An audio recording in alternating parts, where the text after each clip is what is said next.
So let's just cut straight to the chase. I can't believe I'm going to say this, but I will. FCW is better to watch than Raw, SmackDown, Impact, and even Ring of Honor weekly on TV. I can't believe I'm saying it, but I can believe I'm saying it because I've been watching it a lot over the last year in particular, and I've really started to get interested in it.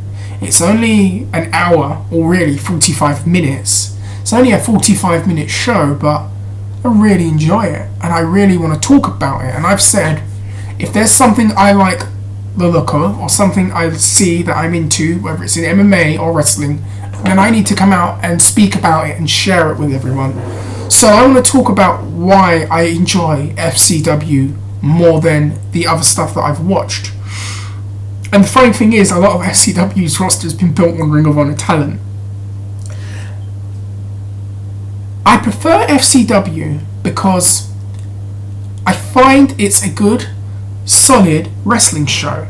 It reminds me of the wrestling shows I used to watch as a child, the good ones, not the bad ones, the good ones. Let's be clear about that.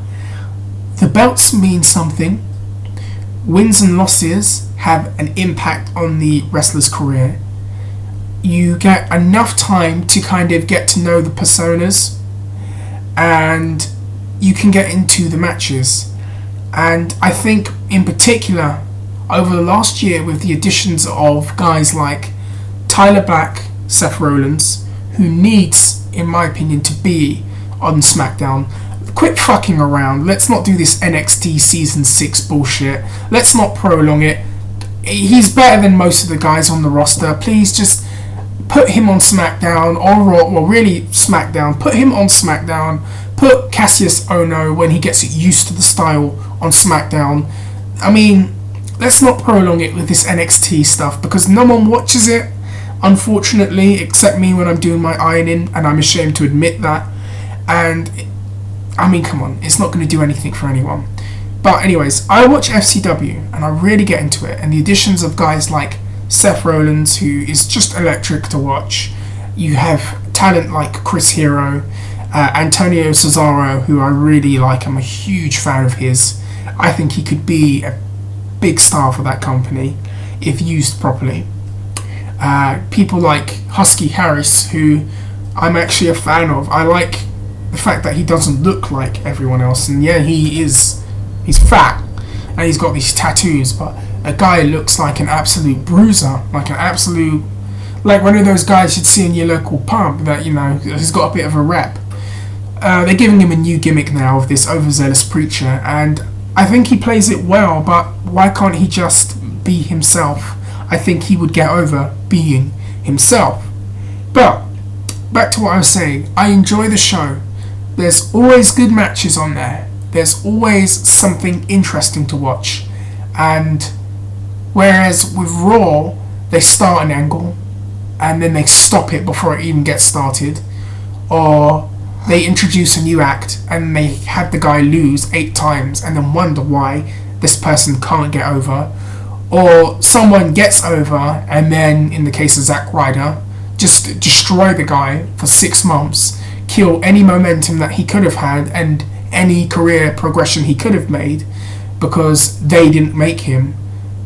You know, we don't get that so much in FCW. I mean, Jon Moxley, who I think is probably one of the next big stars of the industry, he debuted with FCW last year, and they didn't pretend that he just appeared out of nowhere. They did acknowledge somewhat his career outside of FCW in the independent scene, and they pushed him hot right away. They had him win matches. They had him call out the top guys within the promotion like Tyler Black, and he had a tremendous match with him, by the way. And watching that makes me think that Ring of Honor really missed the boat in not getting him. And I'm sure someone like Truth Slayer, who is out there somewhere, who disagreed with me, who keeps going, oh, well, he's not that good. I think Ambrose has an excellent grasp of ring psychology and should have been in Ring of Honor. And the fact that you are complaining that the ROH roster is stagnant, to me, proves that I think they should have had him. But, back to the point, I really enjoy watching FCW. There's so many people in there that I really like to see, and even guys that you would think I wouldn't really give two shits about, like Bo Rotundo. I actually am quite interested in seeing what happens with him. The only downside is the fact that when they get called up to the main roster, it's a bit worrying. You never know what's going to happen with them. How are they going to start them off? Are they going to give them another name change? Are they going to make them look stupid? But all in all, if you want to see something, a good 45 minutes or 50 minutes of wrestling where your intelligence doesn't get insulted, where you see some very cool, cutting edge, young, hot, new stars, then I recommend watching FCW. And please, don't watch NXT. No one watches NXT. Anyways, guys, I don't even know what the point of this video was, just me rambling and ranting. Write some comments, let me know what you think, and I will hopefully get back to you again when I can make better sense. Take care.